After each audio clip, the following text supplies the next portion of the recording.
welcome to the Tech4Good Naples Tech Club in February 2014. My name is Birgit Pauli-Haag, and I'm the co-organizer with my partner in crime, James McDonald, who is in the back of the room checking on the sound. And we have today, our topic is open data and how you can use data for your organization. And I'm so happy that we are able to have Sean McDonald with us. The same last name is obviously by design. And Sean has been regarded as the pioneer in data, one of the pioneers in data visualization, and has been in that field for quite a long time. And I think I'll just hand it over to Sean, and then Sean can kind of tell us a little bit about himself, and also have the presentation start. Take it away, Sean.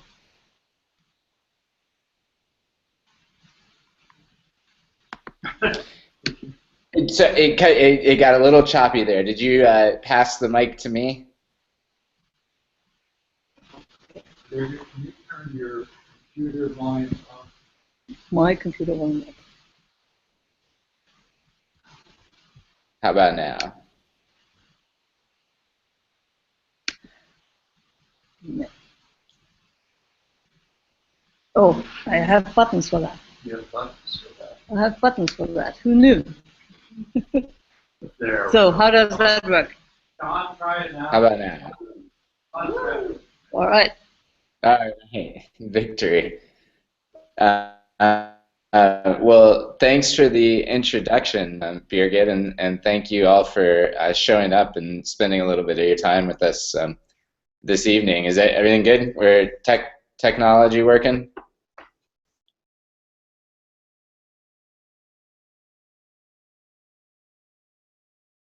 I can't hear you, but I assume yes, thumbs up? Okay. All right, so I'll sort of jump into it. My background, I grew up in Naples, and I kind of weaved my way through a few things, working odd jobs in college, and I was always really strong with computers, thanks to growing up with a father who obviously gave me more than the big nose that we share, and taught me a lot about computers and technology as a little boy. And so I was fortunate to also be immersed in a world of storytelling, partly there in the church that you're in, and you may not know this, but before his career in the church, my dad was a professional writer. So I grew up in that context, and what I would like to do today is bore you to tears with volumes and volumes and volumes of ones and zeros. So I hope everybody's ready for that. And sadly, that's often what happens with data analysis. And so I'm actually going to switch modes here, and I'm going to screen share, and I'll show you a presentation. So quickly, open data I'm going to talk a little bit about, and then we're going to talk about your data and your stories. And I know Birgit's going to make this presentation and the resources we go over in it available after. So quick background, you'll see sort of the different stages of my career here. That the picture on the right, or my right, yeah, on the right, is most recent. That's in our backyard, and that's my girlfriend, and we're out on a farm because I've kind of changed careers, and that's probably a story for another day. But you can see like a self-portrait I did in the upper left, and then I'll show you a little bit more about this project, and you might be wondering why a data analysis and visualization guy would be throwing fabric in the air.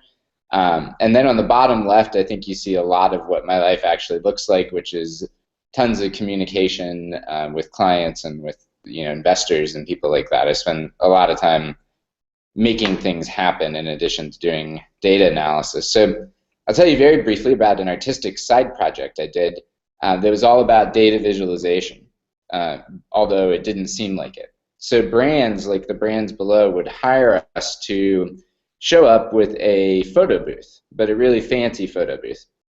where people would try to emulate words with fabric and pose. So if you look in the top left there, the word glow, that's kind of cool.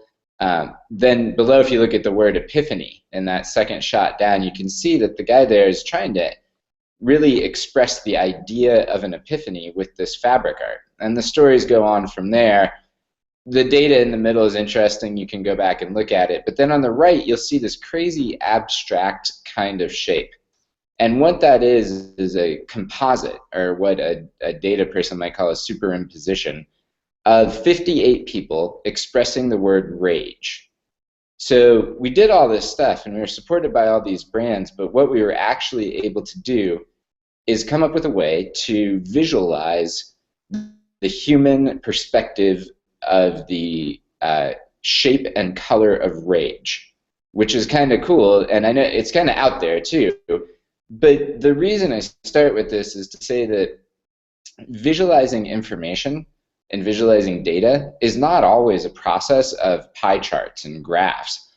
There's lots of cool things you can do that tell the story of something that is otherwise very difficult to understand. Because if I used words, right, if I used words to describe the color and the shape of rage, you wouldn't understand it as well as you do by looking at it visually. And I think that's true across all representation of information in visual forms.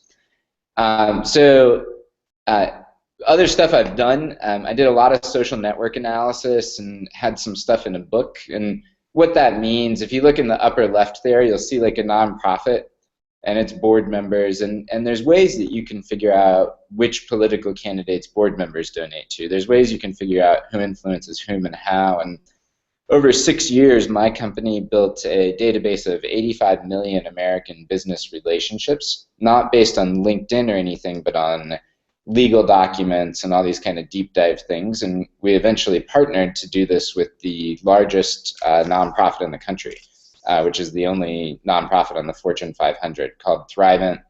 And I've done some work called the Reality Inspectors, where we build art installations that allow you to see invisible things like electromagnetic energy, and have been humbled by having that work featured at places like the World Science Festival and Science Gallery in Dublin and IBM in Manhattan. And then we get to like big data or open data. So for those of you who know this, I won't take too long, and for those of you who don't, one of the big trends going on in government transparency across the world is what governments typically are calling open data, which means that as a government, the government collects tons and tons and tons of data at the municipality level, at the regional level, at the state level, at the multi-state interstate commerce agreement level, and at the national federal level, as well as about international governments. And that data can range from census data to demographics data to resource consumption, consumer economics data, and all that stuff. And in the past few years, there's been a big push to make that information available to people and nonprofits and research projects, all free of use. Now, there's typically some restrictions on commercial use, so you can't, for example, go download a list of people who donated to a political campaign and then try to sell them swimming pools. But there's a lot of great stuff you can do, and my buddy Will DeCray and I won this big award for using some of that open data to tell a story. And so we got featured in big publications and got to meet some really interesting people, and we're proud of that award. And the challenge really was, how do you build something engaging that makes a meaningful point out of this data? And so if you look here, the graphic you see is actually a storyboard that breaks down each of the steps of our winning kind of presentation. And graphically, it actually wasn't anything all that fancy. There were some much prettier entries. But what the selection group liked about ours is that we used storytelling to make a point with data, and I'll very quickly explain how we did that. So the setup, that first row there, is we're taking data about gross domestic product. And our kind of thesis was that GDP isn't actually a good indicator of the things most of us care about, like community health, community wellness, personal health and personal wellness, mental health, middle class income. All of these kind of things, they don't really correlate to GDP. So in the setup, we explain our kind of idea, and then in the following slides, we position GDP as an antagonist. And we say there's conflict because GDP is kind of a jerk, because GDP doesn't correlate to any of these things that we all think are actually really important. So then now that we've kind of villainized, if you will, GDP, we can present some heroes.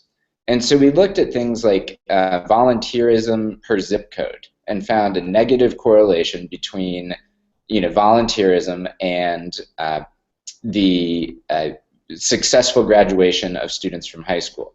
So in communities, if I remember correctly, in communities where people are more likely to volunteer, people are also more likely to graduate from high school. And that doesn't necessarily relate only to high income or low income neighborhoods or anything. And we looked at all kinds of stuff and we said, look, there's actually really good measures out here that strongly correlate to things we all think are important. And then the resolution was to say, look, we can combine these things into alternative metrics, like a kind of like a happiness and well-being score. So that was one way to use open data. And I think for those of you working in the nonprofit field, here's a couple ideas about how you can meaningfully go out there and use open data. Because I think the big challenge is finding a way that is actually valuable to your organization. So one thing you can do is to research your community or your audience. So here's something that I think a lot of nonprofit professionals often don't focus on, which is, do you know the relationship between the average income of the zip code in which your nonprofit exists and the participation in your organization? So you probably have data that shows your fundraising amount and your engagement numbers over the last 10 years. But what happens if you compare that to the economic performance of the average income in the zip codes that you serve? Do you see that your services are increased in demand when average income goes up? Do you see that they're decreased in demand? And how can that help you tell your story? And how can that help you predict what's about to happen? So if you're planning and you know that your demand doubles every time average income goes down by $10,000, let's say you're a soup kitchen, and you do that, well then you can look at the New York Times and say, where's the economy going? Or you can look anywhere else and say, how much more load should we be expecting? And that's a story you can communicate to grant funders, is look, we know when average income goes up or down that our demand increases, and we have to be prepared for that. So another way to do it is to improve your grant outcomes by contextualizing your work. So if you can take this data and say, look, here's what we know about the GDP, even if you want to use that, or literacy rates, or mental health, or physical health, and here's the data our government says is important enough to connect, and we, as a nonprofit, are able to make a meaningful change on this point of data right here. So whether literacy is probably a good example. You may be running a small literacy organization, and it's great to say how many people you serve each year. But I think what's even better is if you can say, look, the government does literacy studies every 3 years, and it's published in these open data frameworks, and we know that they do it based on percentage, and our mission next year is to see the government reduce their number by 1%. And I think it really helps people when you have this broader context that you can aspire to. So those are just quick insights. It would take you quite a while, I think, to learn enough about open data sources to be able to apply them. But if you do, I think these two examples are good examples of how they can be meaningful and how they can correlate to dollars for your nonprofit. So for the second kind of part of this quick little talk, I want to talk about winning and losing with data. We have some cultural standards. You all might have been surprised that I'm not wearing a pocket protector. we kind of expect these stories about data and data analysis to be really boring. So to me, I think failure with presentation of data is when you see people yawn. And victory is when you see people engaged like they do with any good story. So I think as you go back to your office tomorrow and as you develop strategies and tactics to deal with data and information as an organization, you can't lose sight of the difference between these two outcomes. One is captivating and one is dreadful. And the thing is, people make decisions and take action when they're captivated, and people just try to get out of the meeting when they're bored. So the way you present any data, whatever it may be, needs to be a story. And so there's lots of ways to visualize information. You know, like I showed you with the fabric art, it doesn't have to all be in a pie chart, and even if it is a pie chart, you could make it literally a pie chart. So think about this. Let's say you're trying to make a point to your board. I know of a nonprofit in Arizona where the chief executive raises about 90% of the funding, and the board does not contribute a whole lot. Well, let's say you wanted to make a real point about how much work the executive is doing compared to the board. Walk in with an actual blueberry pie and slice out 10% and say, look, here's what our fundraising numbers look like. I will bet my bottom dollar that that gets more of a reaction from a board than anything you can print in a memorandum. Also remember that you don't need to know how to use Photoshop or how to code anything to express information visually. As you see on the right, Legos make a great data visualization tool, and I promise you, I have walked into big executives at global corporations with stacks of Legos to make a point. And nobody's offended because most people just want to understand what you're saying. And so you don't need to go learn a ton of tools to be able to articulate something. What's more important is that people understand what you're saying and that they're captivated by the story. And so I'm going to go through a quick lesson in communicating value to nonprofit sponsors, and particularly talk about how you present data in such a way that it uses storytelling techniques that don't require that you go become an expert in Photoshop or an expert in JavaScript or anything. So I'm on the board of Hatch, which is a mentorship organization for creative professionals. And we have big partners, so Intel is the biggest one, but lots of other brands have been involved. And I'm going to show you some fake data. So quick side note, whenever you talk about open data or taking data and making it, a story in a public way, you should be careful about what you're expressing. I would say 80% of good data management is common sense. And don't broadcast data unless you're 100% sure you want people to hear and share the story you're telling. So if you do your job right and you present compelling information in a captivating story, people are going to pay attention and they're going to share it, and you need to be ready for that and be responsible with what you're doing. So an example of what you never want to do is take the salaries of your nonprofit employees and make a really cool visualization out of Legos that shows just how much bigger one person's is than the other. That might be helpful for you and the board, but you also have to remember that once you send it to the board, it's probably going to get around, and you just have to be responsible. So in this case, I'm not sharing any real data.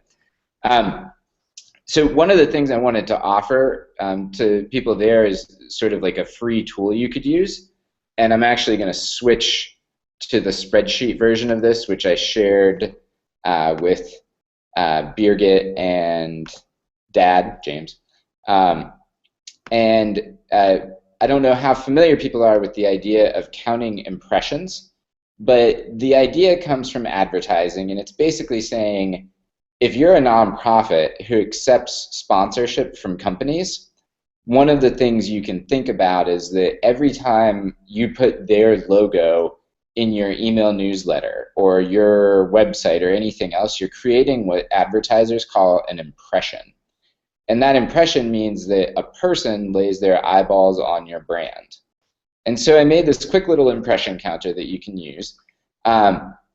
The first column here shows the reach, which basically means how many people, and then the brand impression frequency per unit, which now that I'm reading is kind of a bulky term, but what that means is how many times does a brand appear in a piece of material, and then instances per year that you send that out, and then you can calculate from there the total number of impressions per year.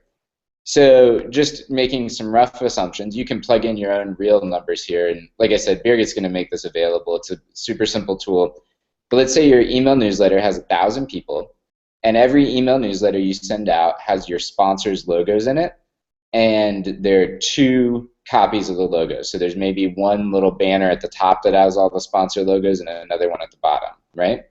Well, that means you're going to get into doing it once a month with those 2 impressions. So an audience of just 1,000 people with 2 brand impressions per email newsletter, and 1 a month, that's 24,000 impressions of that brand.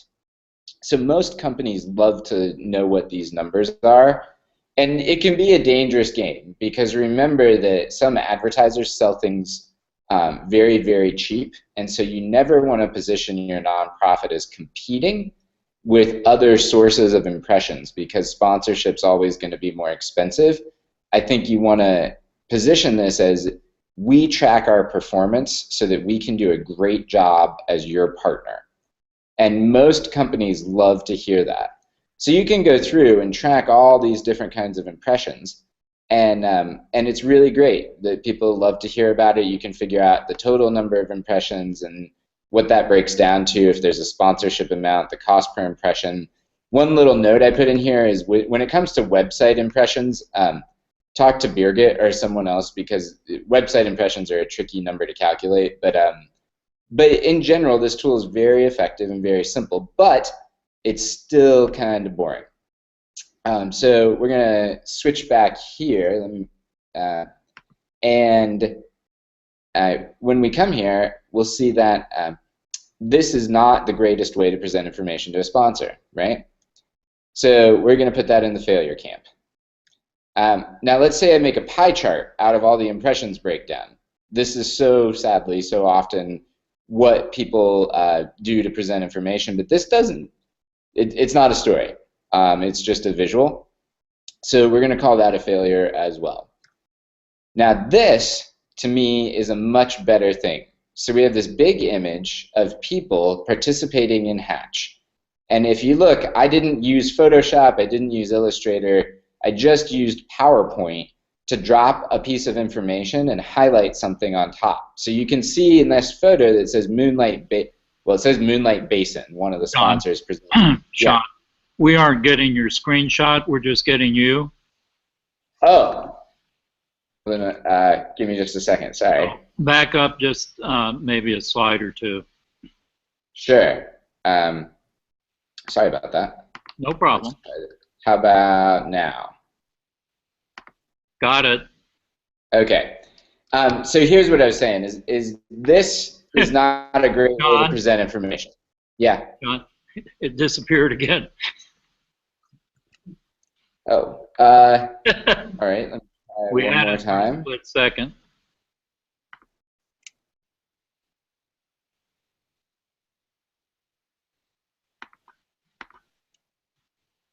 How about now? We've got it. Okay, I'm just not going to make it full screen. We'll deal with it as it is. So what I was saying is this is not a very good way to present this important information to a sponsor when you sit down and say, hey, we'd like you to sponsor us again next year, and we want to tell you about how many people saw your brand because of your sponsorship last year. So that boring spreadsheet format, I would say, is kind of a failure. I'd say the same thing about this kind of boring pie chart. This pie chart doesn't tell a story. It just sort of shows a breakdown of where the impressions came from, and I can see that, announcements on radio clearly did the most, but that's not what I care about if I just wrote a check to sponsor your nonprofit. So this is also kind of a failure. So then here, what I've done is to take that same basic information of the number of impressions and the number of days, and take something as simple as a photo. This could be a cell phone snapshot, and this is for Hatch, the sort of festival and mentorship group I'm a part of.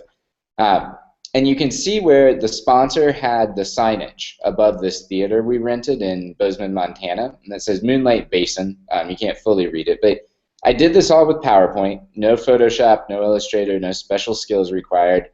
And what it says is, Moonlight Basin, you have 35,000 people over 4 days with 1.4 million impressions. And that's part of what you got for your check that you wrote as a sponsor. So this is super lo-fi. You don't need any special skills to take a cell phone snapshot, and you don't need any special skills to calculate impressions, and you don't need any special skills to put a couple boxes over it in PowerPoint. Those are all things that if you don't know how to do them, you can learn how to do them very, very quickly. And yet, it's so much more effective than this, right? And why is that? Well, it's because it's a story. It shows people doing stuff. It's real. It's tangible. And it can work in all kinds of ways. This is just stock photography. But imagine if I'm telling Intel that Hatch has 2,500 social media subscribers, and many of them are young, influential professionals and tech luminaries, and that your brand was seen there 50,000 times. How much more valuable is it to have a contextual image? So if I'm sitting there seeing this presentation, my brain can say, oh yeah, okay, I get it.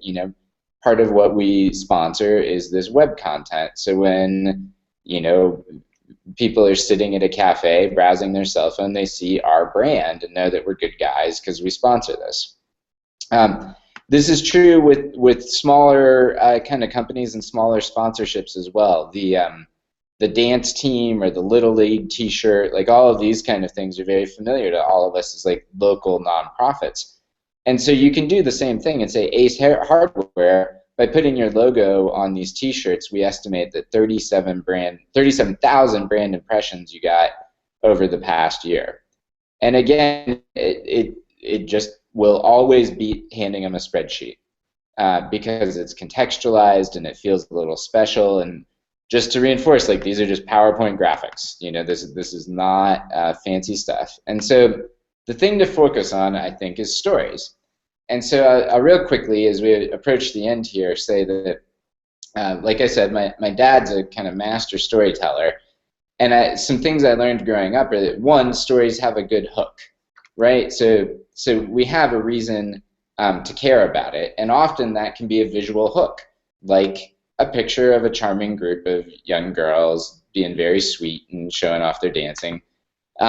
Stories have context. So if we go back and look, this, while it's representing data, and what you're trying to do is get someone to focus on a data point that's valuable to them, it still has this context that kind of makes you feel warm and fuzzy. And then stories also have resolutions, which I'm going to get to in a second because I didn't finish what I started with any of these examples. And to go back to our sort of winning and losing thing, I'd say stories only put you to sleep when they're supposed to be putting you to sleep. So reading to a child so they'll go to sleep, yes. If your audience is looking at your spreadsheets and falling asleep, you didn't do it right. So getting back to that resolution idea, let's take it one step further and say Ace Hardware, your sponsorship of 15 girls led to 37,000 brand impressions. And you know what? That brand being on the sleeve of the t-shirts of our daughter's dance troupe that they wear all the time, we know that that means the parents of our dancers prefer to shop at Ace. And so your support for this dance troupe leads to sales at your local stores.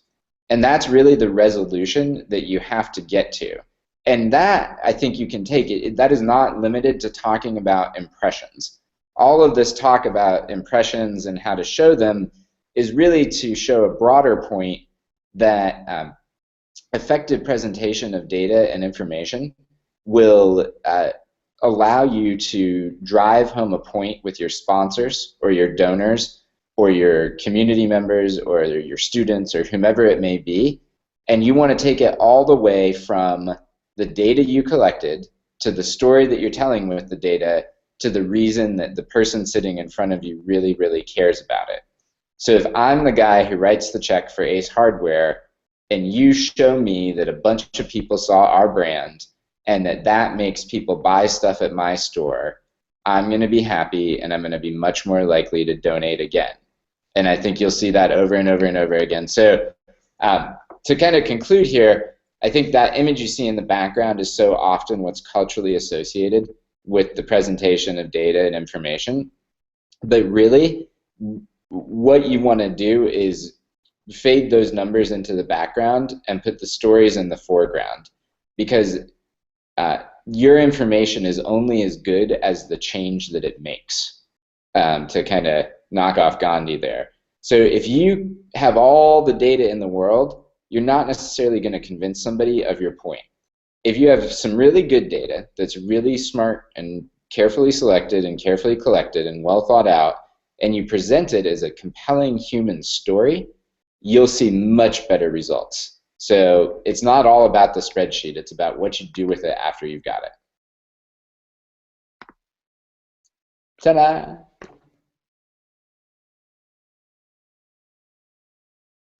I can't hear any of you, but thank you.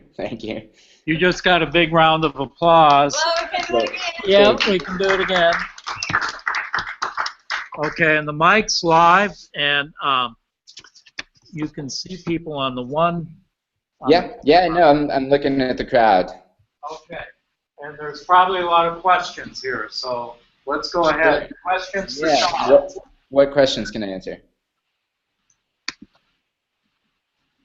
Not all at once. Maybe it's not a question, but excuse my voice. But I had an opportunity to testify before Congress on the medical topic years ago, and that was the organization. And it had to do with sleep, importance of sleep research. But having to make one story short, it happened to be secretary of state. I had to go in front of Congress. And I bought in a store a little sheet. And I went before Congress, and they had this paper with all these zeros and ones on it, to support the big data on why sleep is important. But I took the sheet, put it on the table, and I said, we can no longer rely on counting sheep to get a good night's sleep. and then I went into the story of why funding should be important. But the point is that I got a big response from that from a lot of people in the audience, besides the assistants, meaning the visual had an impact more so than just reading the data. So that's the pre-computer era. Yeah. But it was more than just correct. Can you hear okay, Sean? Yeah, I can hear it pretty well, and yeah, absolutely. I think storytelling is the key to making data valuable. Tell us more about Hatch and Hatch a Better World. Sure. So Hatch is a small organization, and our basic model is to take someone like an Academy Award-winning filmmaker and pair them up with a groundbreaking young filmmaker who's maybe made their first short film.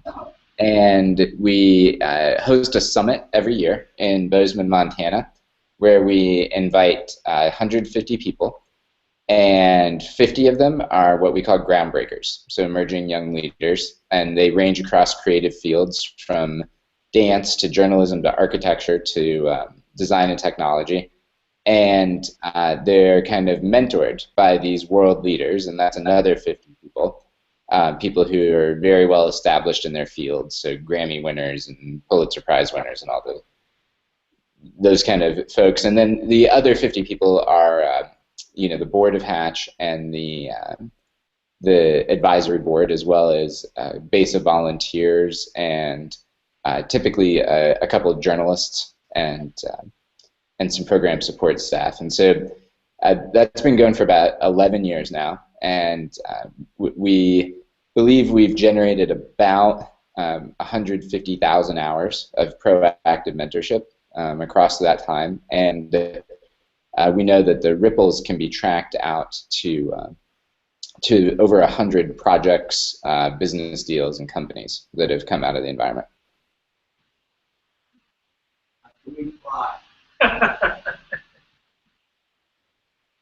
Did you hear the question? How can we apply? Oh, sorry. How can you apply? You can go to the website. It's hatchexperience.org. Yeah, go to the website, and you're welcome to shoot me an email. I'd be happy to see your application. Yeah, any other questions or any comments? Yeah. Go ahead. So other than using the spreadsheet that you put up, how do you calculate some of these impressions? And especially if they're not always online, if they're in person or at a concert or at a benefit, but there has been some online, but not too, how do you track some of that stuff? Is there websites? Yeah, so there's two answers. The first answer is you can go to graduate school and do a PhD on how to calculate a specific kind of impression. So it can get very, very, very, very sophisticated. For your purposes, though, I think you can find some great blog posts that'll give you just the basics. And the key thing is to show the person you're showing how you did it. Because the reality is, I used to work in advertising data in Los Angeles, and everybody kind of has their own way of doing it. So there aren't really any global standards that you have to follow, but I'm going to screen share for just a second, and I'll walk you through some of the ones that I included in there. So email newsletter is pretty straightforward, right? You're going to take your audience and put it in here. Your bulletin or paper newspaper or paper newsletter, again, it's just the size of your circulation. So if you send out 270 issues, then 270 is your number. The website, like I said, it can get a little tricky, but you basically take the number of people who visit per year. And again, I would defer to Birgit, or I know there's lots of experts in the Naples area who can explain that one in more detail. And then permanent signage. You typically are going to calculate permanent signage as 1 impression per visit. So let's say you have a dance recital hall, and every Sunday there's a small event there, and you have a permanent sign that says, this recital hall was paid for by IBM, or whatever it might say. Well, the number that you would put here is the number of people who attend the program every Sunday. So let's say it's a small group. It's 25 people every Sunday, but they're there every Sunday afternoon. So that's 1 impression, but it's 52 times per year. And then event signage tends to work a little differently. That's when you put up a big banner that has somebody's logo on it, and you're just going to count the number of people who attend the event. Social media, kind of like websites, can get a little tricky, but basically what you're going to count is your audience times the number of posts that you include that sponsor's logo. So let's say that you run a small school, like a Montessori school or something, and you have 25,000 people who follow you on Facebook, which means you're really talented at Facebook. So 4 times a year, you're going to post something about the local Subaru dealer that's your sponsor. So then you're going to multiply your social media fan base times the 4 instances per year. And then other stuff gets more complicated, like radio. So let's say that once a month you're on a radio program that has 150,000 listeners, or more realistically in Naples, probably 50,000 listeners. And you're going to mention and thank your sponsor, the Subaru dealership, 1 time, but you're going to do that once a month. So you're going to see this huge number come up because radio has a huge audience. It's the same thing with TV. So you might get 600,000 impressions. Now, the last thing I'll kind of tell you is that typically what you would do is value these, if you were putting a cash value on them, very differently. So getting your name mentioned on radio would probably be considered worth, 1/100 of a cent. Whereas getting your signage in front of eyeballs every week in a small community of people might be worth 50 cents each. So it gets more sophisticated from there, but you're also, if you're trying to figure out something specific, you're welcome to email me, and I'm happy to provide some advice. And like I said, there's lots of great blog posts and stuff out there that'll talk about different ways to value it. But if you go to your sponsor and say, again, don't say, look, here's the cash value to you, because it's just not going to compare with like hiring a marketing firm. But if you go to them and say, we want to track our performance because this is how we hold ourselves accountable to doing the best we can for you, and here's our performance this year, and our goal is to increase it 10% next year, that's the kind of stuff that, in my experience, any sponsor just loves to see, is trackable metrics that you're going to perform against.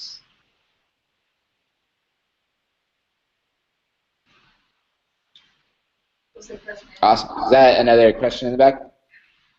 Yeah, the question in the back, Sean? Yep. Can you give us some helpful examples of open source resources that are less common knowledge, like less census or less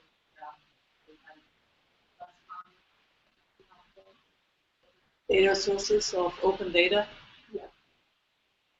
Yeah. Sorry, could you repeat the question?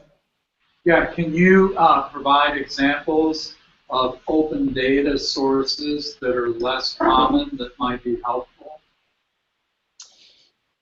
Sure. So it depends a lot on what your goal is. It might help if you gave me an example of a type of nonprofit, and I could speak to what might be relevant to that. Is it a church or community center or environmental protection or resources? Okay. Yeah. So you're gonna find tons of data in that space. The first place I'd start actually is NASA. NASA, by law, has to publish a lot of the research that they do. So you can get everything from not just data, but also data visualizations out of NASA. And another interesting source that just became open like 24 hours ago is that Google Earth Pro is now free. So that's a big deal because there's a ton of information in Google Earth Pro, including like GIS and environmental and climate data and that kind of thing. And I'm happy to email these out after too, but the other big government ones are going to be NOAA, the National Oceanic and Atmospheric Administration, as well as the NCDC, the National Climatic Data Center, which is up in Asheville, North Carolina, where I used to live. And so all of those are government entities that are obliged to publish most of their data. The other big thing that I think can often be really interesting for environmental work is stuff like tax records, which a lot of that is now open data. And so again, it would get more specific. There's also big repositories like data.gov, where there's tons of publicly mandated, published available data. And then one of the areas of a lot of controversy that really does still count as open data is some of the stuff that's like been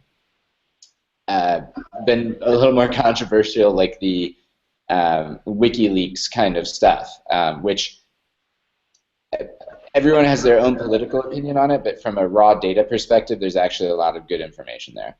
So you can make it. There's a lot of great lists and repositories, but more than anything, I'd start with NASA.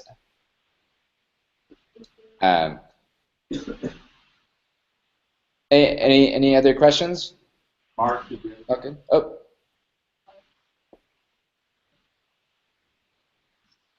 No, Sorry, what was that? that wasn't a question. Oh. No questions. No question. No question. Awesome. Well, Going once, no question twice. All right. Well, thank you so much, Sean. Sean, yeah, thank you. Thank you. For having my pleasure. My pleasure. Thank you all for your time. And like I said, feel free to give out my email address. I'm happy to answer any questions or anything. I have a quick question, Sean. The spreadsheet that you have that we can share, I assume the formulas are in there for extended computation? Yeah, it's all sort of programmed. So if you put your own stuff in there, it'll update automatically. And if you're using it and you have questions about how to calculate something, feel free to email me, and I'm happy to get back to you and suggest a way to calculate it. Because some of that's just experience. What's that? What email should they use, Sean? It's McDonald.Sean, S-E-A-N, at gmail.com. Thank you again, Sean. And your yeah, dad my pleasure. Everybody have a great evening. All Well, right. thank you so much. Bye-bye. Bye-bye. Yeah.